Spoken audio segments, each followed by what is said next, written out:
नमस्कार, मी Suvarna Joshi. Speed news मध्ये आपल्या सगळ्यांचं स्वागत. दिवसभरातल्या वेगवान घडामोडी बघूयात.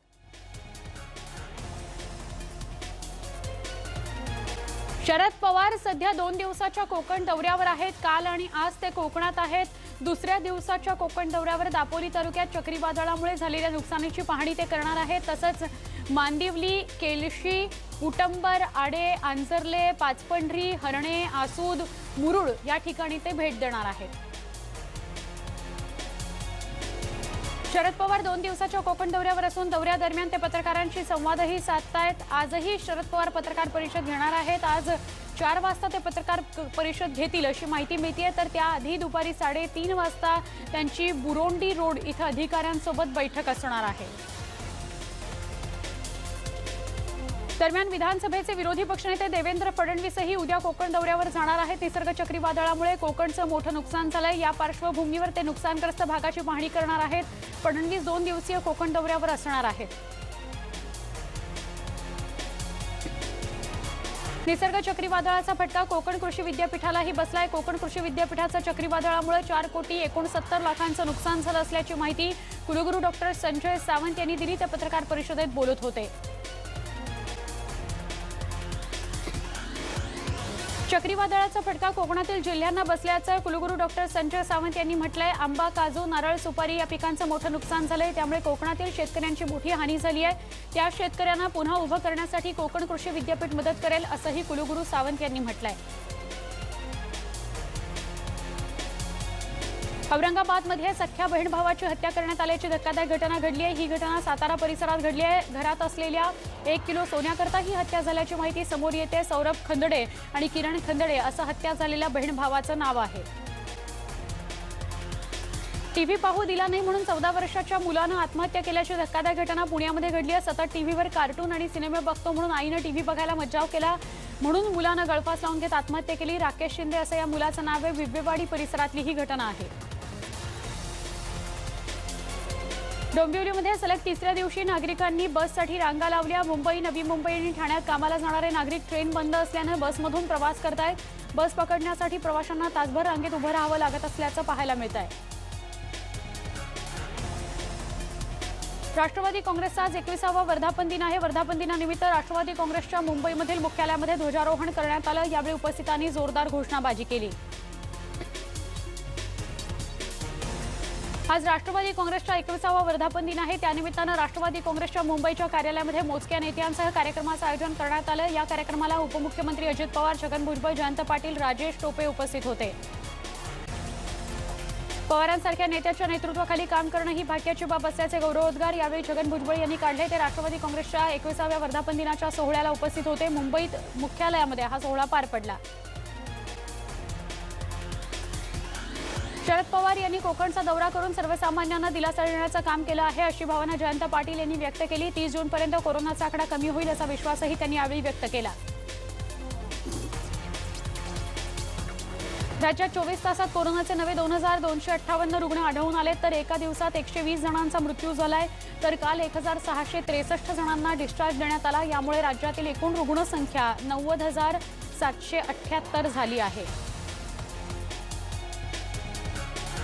मुंबईमध्ये काल 1,015 नवे कोरोनाग्रस्त आढळले. त्यामुळे राज्याची एकूण रुग्णसंख्या 50,878 झाली आहे. तर कालच्या एका दिवसात राज्यात 58 मृत्यूंची नोंद झाली आहे. पुणे जिल्ह्यानं 10,000 कोरोनाबाधितांचा टप्पा पार केला. रात्रीतून 53 रुग्णांची वाढ झाली. राज्यात 10,000चा टप्पा पार केलेला पुणे जिल्हा 3ऱ्या क्रमांकावर आहे. टाळेबंदी शिथिल केल्यानंतर पुणे शहरात झपाट्यानं रुग्णांची वाढ झाली. नागपुरामध्ये आज 61 कोरोना पॉझिटिव्ह रुग्णांची नोंद झाली. सगळे पॉझिटिव्ह रुग्ण नाईक तलाव बांगलादेशचे असून 6 दिवसांमध्ये 200 पॉझिटिव्ह रुग्णांचा आकडा पार झालाय. तर नागपुरातील कोरोना रुग्णांची संख्या 840 वर गेली आणि 15 जणांचा मृत्यू झालाय. नागपुरात आतापर्यंत 519 जण कोरोनामुक्तही झालेले आहेत. औरंगाबादमध्ये कोरोनाचा विळखा घट्ट होतोय. औरंगाबाद जिल्ह्यात 114 कोरोनाबाधित रुग्णांची वाढ झाल्यानं एकूण कोरोनाबाधितांची संख्या 2,264 झाली आहे. यापैकी 1,283 कोरोनाबाधित रुग्ण बरे होऊन घरी गेलेले आहेत. 116 जणांचा उपचारादरम्यान मृत्यू झालाय. आता 865 रुग्णांवर उपचार सुरू आहेत. सोलापुरामध्ये दिवसभरात कोरोनाच्या 47 नव्या रुग्णांची नोंद झाली तर 4 जणांचा कोरोनामुळे मृत्यू झाला। सोलापूरमध्ये कोरोनाग्रस्तांची संख्या 1350 वर गेली आहे तर 743 जणांनी कोरोनावर मात केली आहे। जिल्हाधिकारी मिलिंद शंभरकर यांनी ही माहिती दिली। नाशिक जिल्ह्यात कोरोनाबाधितांच्या संख्येत वाढ झाली आहे। गेल्या 24 तासात 43 नवे पॉझिटिव्ह रुग्ण आढळून आले तर नाशिक जिल्ह्यात आतापर्यंत 102 जणांचा कोरोनानं बळी घेतलाय। कोरोनाबाधितांची संख्या 1683 वर गेली आहे। लॉकडाऊन दरम्यान नाशिक जिल्ह्यात मद्य विक्रीमुळे चांगला महसूल राज्याला मिळाल्याची आकडेवारी समोर आली आहे। या महिन्याभरामध्ये नाशिकमध्ये एकूण 28 लाख लिटर मद्याची विक्री झाली असून त्यामुळे सरकारकडे 128 कोटी 21 लाखांचा महसूल गोळा झालाय। सरकारने मद्य विक्रीचा निर्णय घेतल्यानंतर अनेक ठिकाणी मद्य खरेदीसाठी नागरिकांनी रांगा लावल्या होत्या। ठाणे जिल्ह्यामध्ये आतापर्यंत कोरोना रुग्णांची संख्या 60,531 नोंदवण्यात आली आहे तर आतापर्यंत 45,880 जणांना डिस्चार्ज देण्यात आला आहे। त्यामुळे ठाण्यात सध्या पॉझिटिव्ह रुग्णांची संख्या 12,353 झाली आहे। मुंबईतील अनेक शासकीय आणि महापालिका रुग्णालयांमध्ये कोरोनाग्रस्त व्यक्तींचे मृतदेह गायब होत असल्याचा धक्कादायक प्रकार समोर आला आहे। यावरून भाजप नेत्यांनी आरोग्यमंत्री राजेश टोपे यांना पत्र लिहिलं आहे। या सगळ्या प्रकारामध्ये दोषींवर कारवाई करण्याची मागणी सोमय्या यांनी केली आहे। मुंबईची लाईफलाईन लोकल रेल्वे सेवा किमान अत्यावश्यक सेवा देणाऱ्यांसाठी सुरू करावी अशी मागणी राज्य सरकारने केंद्राकडे केली आहे। ही मागणी जर पूर्ण झाली तर मुंबईकरांच्या प्रवासाचा तणाव कमी होण्यास मदत होणार आहे। ठाण्यामध्ये नागरिकांनी आता अधिक काळजी घेऊन स्वयंशिस्त पाळण्याचं आवाहन ठाणे पोलीस आयुक्त विवेक फणसाळकर यांनी केले। नागरिकांनी आता अधिक काळजी घेऊन पोलिसांचा ताण कमी करण्याची गरज आहे असंही ते म्हणाले। जळगावमध्ये मंगळवारी तब्बल 116 नव्या रुग्णांची नोंद झाली आहे। शहरात 24, एरंडोलमध्ये 10, यावलमध्ये 7, बोदवडमध्ये 6, भुसावळमध्ये 5 नवे रुग्ण आढळले आहेत। जळगाव जिल्ह्यामध्ये आता एकूण रुग्णसंख्या 1281 झाली आहे। यापैकी 129 रुग्ण दगावले आहेत। राज्यात कोरोनाबाधित पोलिसांच्या संख्येत वाढ होतीये। राज्यात आतापर्यंत 1401 पोलिसांना कोरोनाची लागण झाली आहे तर 188 पोलीस अधिकारी पॉझिटिव्ह आढळून आलेले आहेत तर कोरोनामुळे 34 पोलिसांचा मृत्यू झाला आहे। मालेगावमधून दिलासादायक बातमी आहे। कर्तव्य बजावत असताना कोरोनाच्या विळख्यात सापडलेल्या 170 पोलिसांनी कोरोनावर मात केली आहे। त्यात सीआरपीएफचे जवान देखील आहेत। या सगळ्यांना हॉस्पिटलमधून डिस्चार्ज देण्यात आला अशी माहिती पोलीस विभागातर्फे देण्यात आली आहे। लवकरच हे सगळेच जण पोलीस सेवेमध्ये पुन्हा रुजू होणार आहेत, आपलं कर्तव्य बजावणार आहेत। वाशिम जिल्ह्यातील शेतकऱ्यांना त्याच्या 2 एकर मधल्या कोबीवर ट्रॅक्टर फिरवलेला आहे। वाशिम जिल्ह्यातील इचा इथल्या चेतन वानखेडे यांनी 2 एकरावर पत्ताकोबीची लागवड केली आहे। मात्र कोरोनाच्या संकटामुळे बाजारपेठ न मिळाल्यानं हतबल होऊन पत्ताकोबीवर ट्रॅक्टर फिरवण्याची वेळ शेतकऱ्यावर आली आहे। गडचिरोलीमध्ये माओवाद्यांनी वनपरिक्षेत्र कार्यालयाची तोडफोड करून चाळपोळ केली। 2 वनरक्षकांना बेदम मारहाण करण्यात आली। एटापल्ली तालुक्यामध्ये गट्टा जांबिया इथल्या वनपरिक्षेत्र अधिकारी कार्यालयात मध्यरात्री माओवादी घुसले। त्यांनी 2 वनरक्षकांना बेदम मारहाण केली आणि त्यांचे मोबाईलही ते घेऊन गेले। रत्नागिरी तालुक्याला आणि आजूबाजूच्या परिसराला निसर्ग चक्रीवादळाचा चांगलाच फटका बसला। याचा सर्वाधिक फटका वीज वितरण कंपनीला बसला असून 4,500 खांब या ठिकाणी पडले। या दोन्ही तालुक्यांमध्ये जनजीवन पूर्ववत करण्याकरता नागपूरवरून एमएससीबीचे 2,500 पोल येणार आहेत। पिंपरीमधून बातमी आहे। लॉकडाऊनमुळे तब्बल 75 दिवस बंद असलेली उद्यानं नागरिकांकरता खुली करण्याचा निर्णय महापालिकेने घेतला। तसंच रेड झोन शहरातील कामगारांनाही कामावर येऊ देण्याचा निर्णय पिंपरी चिंचवड महापालिकेतून घेण्यात आला। पिंपरी चिंचवडमधल्या नागरिकांचं जनजीवन आता हळूहळू पूर्वपदावर यायला सुरुवात झाली आहे। प्रशासनाकडून तसा प्रयत्नही केला जातोय। आसामच्या ऑइल इंडियाच्या तेलाच्या विहिरीमध्ये आग लागल्याची घटना घडली आहे। तिनसुकिया जिल्ह्यातील सरकारी गॅस कंपनीमध्ये ही घटना घडली। आसामचे पर्यावरण मंत्री आणि वनमंत्र्यांनी याबाबतची माहिती दिली। सुप्रीम कोर्टाने स्थलांतरित मजुरांच्या प्रकरणामध्ये राज्य सरकारला फटकारलंय। राज्य सरकारच्या स्थलांतरितांना त्यांच्या राज्यात पाठवण्याच्या प्रक्रियेत मोठ्या उणीवा असल्याचं समोर आलंय। त्यामुळे सुप्रीम कोर्टाने सरकारवर ताशेरे ओढले। मजुरांबद्दल सरकारचे बहुतांश दावे फक्त कागदावरच असल्याची टीका सुप्रीम कोर्टाने केली।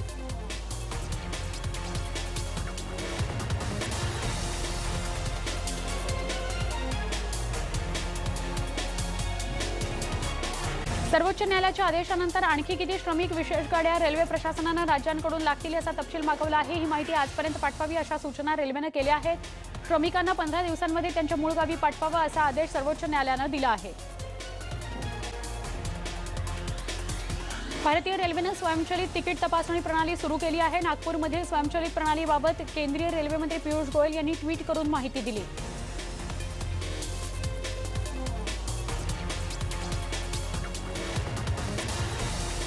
देशात गेल्या 24 तासात 9,987 रुग्णांची भर पडली आहे। त्यामुळे देशभरात कोरोना रुग्णांची संख्या 2,66,598 झाली आहे। 5 जूनपासून प्रतिदिन रुग्णांमध्ये सुमारे 10,000 वाढ होती। आतापर्यंत एकूण 1,29,214 रुग्ण बरे झाले आहेत। गेल्या 24 तासात 266 मृत्यू झालेले असून मृतांची एकूण संख्या 7,466 वर पोहोचली आहे। काँग्रेसमधून बंडखोरी करून भाजपमध्ये गेलेले नेते ज्योतिरादित्य शिंदे आणि त्यांच्या मातोश्री माधवी राजे शिंदे यांना कोरोना सदृश लक्षणं दिसू लागल्यानं दिल्लीतील खासगी रुग्णालयात त्यांना दाखल करण्यात आलं। त्यांची नमुना चाचणी करण्यात आलेली आहे। मध्य प्रदेशमध्ये काँग्रेसच्या प्रदेशाध्यक्षपदाची जबाबदारी न मिळाल्यामुळे नाराज झालेले ज्योतिरादित्य शिंदे यांनी भाजपमध्ये प्रवेश केला। भाजपने त्यांना राज्यसभेची उमेदवारीही दिली। मात्र 2 महिन्यांनंतर त्यांचे समर्थक यांनी पुन्हा काँग्रेसमध्ये प्रवेश केल्यानं ज्योतिरादित्य यांच्या राजकीय निर्णयाबद्दल चर्चा होत आहे। राजधानी दिल्लीत कोरोना रुग्णांची संख्या 30,000 झाली असून 31 जुलै पर्यंत 5.5 लाख कोरोना रुग्ण असतील असा दावा राज्याचे उपमुख्यमंत्री मनीष सिसोदिया यांनी केला। कोरोनाच्या परिस्थितीचा आढावा घेण्यासाठी दिल्लीच्या आपत्ती नियंत्रण प्राधिकरणाची बैठक त्यांनी घेतली। या बैठकीनंतर सिसोदिया यांनी दिल्लीमध्ये वाढत्या रुग्णांबद्दल चिंता व्यक्त केली। कोरोनाचा प्रादुर्भाव वाढत असलेल्या 15 राज्यातील 50 जिल्हे आणि महापालिका शहरांमध्ये पथकं पाठवण्याचा निर्णय केंद्र सरकारने घेतला आहे। त्यापैकी महाराष्ट्रात 7 केंद्रीय पथकं पाठवण्यात येणार असून प्रतिबंधित क्षेत्रात तांत्रिक मदत पुरवणे, वैद्यकीय सुविधा उपलब्ध करून देण्याचं काम ही पथकं करणार आहेत। तामिळनाडूमध्ये 7, आसाममध्ये 6, राजस्थान आणि मध्य प्रदेश, ओडिशामध्ये प्रत्येकी 5, तेलंगण, हरियाणा, कर्नाटक, बिहार, उत्तर प्रदेश या राज्यांमध्ये प्रत्येकी 4, पश्चिम बंगाल, दिल्ली, उत्तराखंड, गुजरात या ठिकाणी प्रत्येकी 3 केंद्रीय पथकं पाठवली जाणार आहेत। प्रत्येक पथकामध्ये 3 सदस्य असणार आहेत। लॉकडाऊनचा मोठा फटका अर्थव्यवस्थेला बसला असून बेरोजगारी संकट ओढावण्याची भीती व्यक्त केली जाते। हा धोका आता समोर येऊ लागलाय। नोकर भरतीला ब्रेक लावला जात असून मागच्या 2 महिन्यांमध्ये नोकर भरतीमध्ये 61% घट नोंदवण्यात आली आहे। सलग दुसऱ्या महिन्यामध्ये नोकर भरतीत 60% अधिक घट झाल्याची नोंद आहे।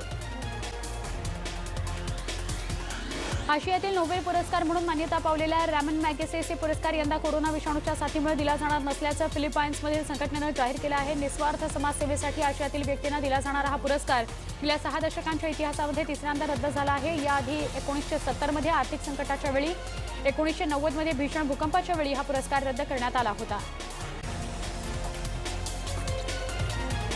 एक महत्त्वाची बातमी आहे। शोपियान जिल्ह्यातील सुगू हेंदमा इथं दहशतवाद्यांसोबत चकमक सुरू होती आणि त्यात 2 दहशतवाद्यांचा खात्मा झाल्याची माहिती मिळते।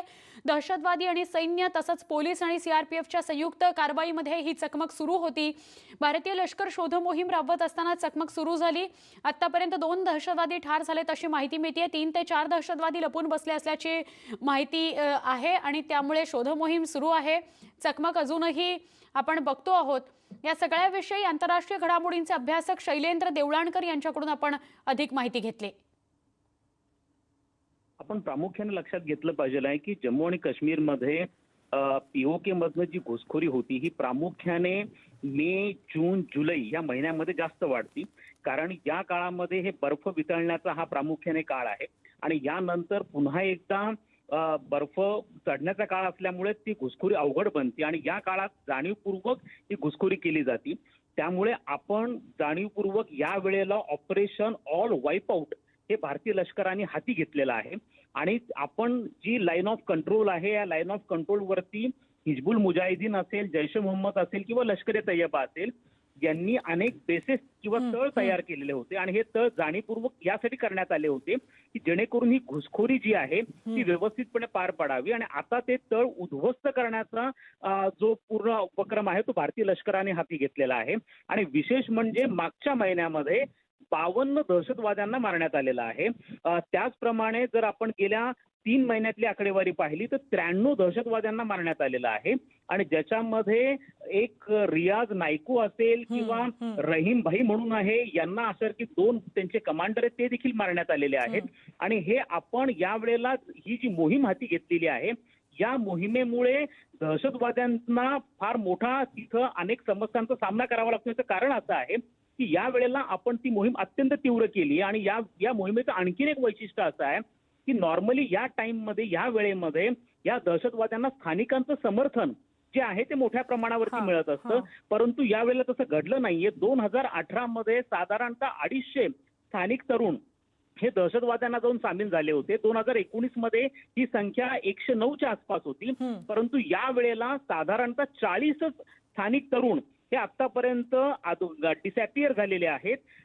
त्यामुळे हे प्रमाण कमी असल्यामुळे दहशतवाद्यांचं फ्रस्ट्रेशन जे आहे ते प्रचंड वाढायला लागलेलं आहे आणि हे जे आयसोलेटेड अटेम्प्ट्स आहेत ते भारतीय लष्कर पूर्णपणे उद्ध्वस्त करतात. अगदी इथे एक छोटासा ब्रेक आपण घेणार आहोत. अजून काही घडामोडींकरता काही क्षणात भेटतोय. पहा फक्त news 18 Lokmat.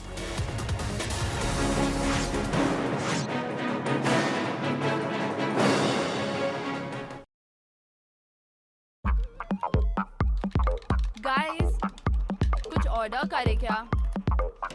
One margarita pizza.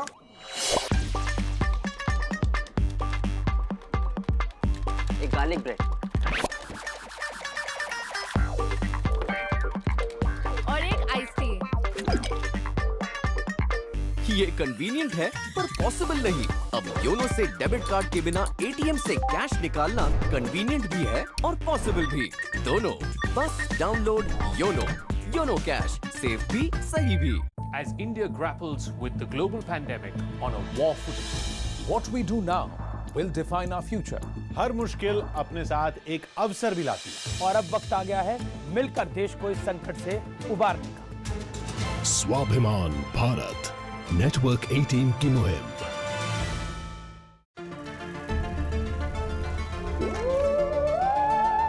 हे काय? नवीन सुझुकी एक्सेस 125 ऐकलंय ही कमी पिते. आता ह्यांनाही माहित आहे DS6 टेक्नॉलॉजी सोबत सुझुकी एक्सेस 125 कमी पिते. न्यूज 18 लोकमतवर महाराष्ट्र पाहतो निर्भीड आणि विश्वासार्ह पत्रकारिता. क्षणाक्षणाला महाराष्ट्राला अपडेट ठेवणारा महाराष्ट्राचा आवाज, महाराष्ट्राचं व्यासपीठ. न्यूज 18 लोकमत. प्रायोजक Infratech, prime plots and land experts. रूप मंत्र आयुर्वेदिक फेस क्रीम, इसमें है हल्दी चंदन के साथ एलोवेरा, तुलसी, नीम और बादाम तेल जैसी 12 खास आयुर्वेदिक जड़ी बूटियां जो चेहरे की त्वचा में समाकर उसे अंदर से निखारे। Roop Mantra ayurvedic face cream and face wash, ये कोई कॉस्मेटिक नहीं, आयुर्वेदिक औषधि है। आजकाल मनामध्ये अनेक प्रश्न निर्माण होतात. काही वेळासाठी सामान बाहेरच ठेवायला हवे होते. भाज्या धुणे इतकेच पुरेसे आहे का? या प्रश्नांची उत्तरे जाणून घेऊ की नको. पण एक गोष्ट तर पक्की आहे, संतूरने 20 सेकंदांपर्यंत हँडवॉश दिवसातून अनेक वेळा आणि 2 वेळा अंघोळ केल्याने आपण विषाणूला पसरण्यापासून थांबवू शकतो. मम्मीची केअर सर्वात बेस्ट. 5 वाजता देश विदेशातील कोरोनाचा आढावा जगाच्या पाठीवर. 5:30 वाजता भारतातल्या कोरोनाची खबरबाग, कोरोना 50. 6 वाजता चांद्यापासून बांद्यापर्यंत महाराष्ट्राच्या कानाकोपऱ्यातल्या कोरोनाची प्रत्येक अपडेट, गावखेड्यातील कोरोना. पहा फक्त न्यूज 18 लोकमतवर. प्रायोजक Infratech, prime plots and land experts.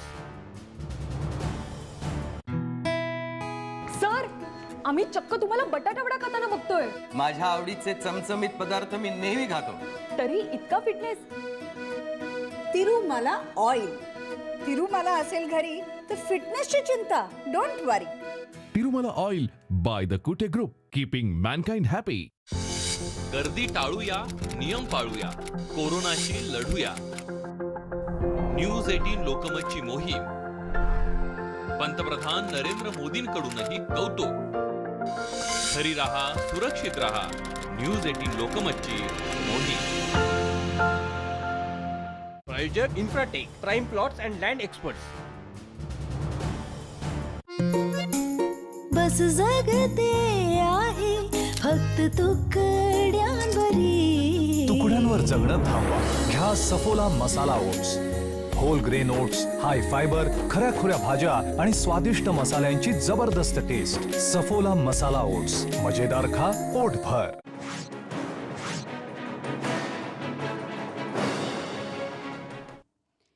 Speed न्यूजमध्ये पुन्हा एकदा स्वागत. वळूया पुढच्या वेगवान बातम्यांकडे. पूर्व लडाखमधील वादावर तोडगा काढण्यासाठी भारतीय लष्कराचे चुशूल इथल्या पथक हे चीनशी आणखी चर्चेची तयारी करत आहे. येत्या काही दिवसांमध्ये ही चर्चा होण्याची शक्यता आहे. भारतीय लष्कराच्या पथकातील सदस्य चुशूल इथं आहेत आणि ते या चर्चेची तयारी करत आहेत. येत्या काही दिवसात ही चर्चा होऊ शकणार आहे. कोरोना संसर्गाच्या मुद्द्यावर चीन लपाछपी करते असा आरोप सातत्याने अमेरिका करते. चीन आणि अमेरिकेत आरोप प्रत्यारोप सुरू असताना हार्वर्ड मेडिकल स्कूलनं एक मोठा दावा केला आहे. चीनमध्ये कोरोनाच्या संसर्गाची सुरुवात ऑगस्टमध्ये झाली असल्याचं त्यांनी म्हटलं आहे. या दाव्यामुळे चीन पुन्हा एकदा अडचणीत येण्याची चिन्ह आहेत. आंतरराष्ट्रीय क्रिकेट काउन्सिलनं चेंडू चमकवण्यासाठी लाळेच्या वापरावर बंदी घातली आहे. अनिल कुंबळेच्या अध्यक्षतेत क्रिकेट कमिटीने चेंडू चमकवण्यासाठी लाळेचा वापर करण्यावर बंदीची मागणी केली होती. कोरोना व्हायरसमुळे हा नियम बदलण्यात आला आहे. टेस्ट मॅचमध्ये खेळाडू संक्रमित आढळल्यास रिप्लेस केला जाणार आहे. पेंच व्याघ्र प्रकल्पामध्ये टोळधाड संरक्षित क्षेत्र असल्यानं कीटकनाशकाचा वापर होणार नाहीये. पेंच व्याघ्र प्रकल्पातही टोळधाड आली आहे. त्यामुळे गेल्या काही वर्षात पहिल्यांदा संरक्षित व्याघ्र प्रकल्पात टोळधाड समोर येते. सोमवारी पेंच व्याघ्र प्रकल्पाच्या पश्चिमेकडच्या कोलितामारा या भागातून टोळधाडीनं व्याघ्र प्रकल्पामध्ये प्रवेश केला. त्यानंतर व्याघ्र प्रकल्पाच्या पूर्वेकडील भागात बोरबन, सोरबावली, सिलारी, पिपरिया या भागात टोळधाड आली. कृषी विभाग आणि वन विभागाच्या समन्वयातूून टोळधाडीचं निरीक्षण करण्यात आलं. पेंच भागातील प्रभावित भागाची वन विभागाच्या अधिकाऱ्यांनी पाहणी केली. कुठेही मोठ्या स्वरूपात हानी झालेली नाही अशी माहिती देण्यात आली.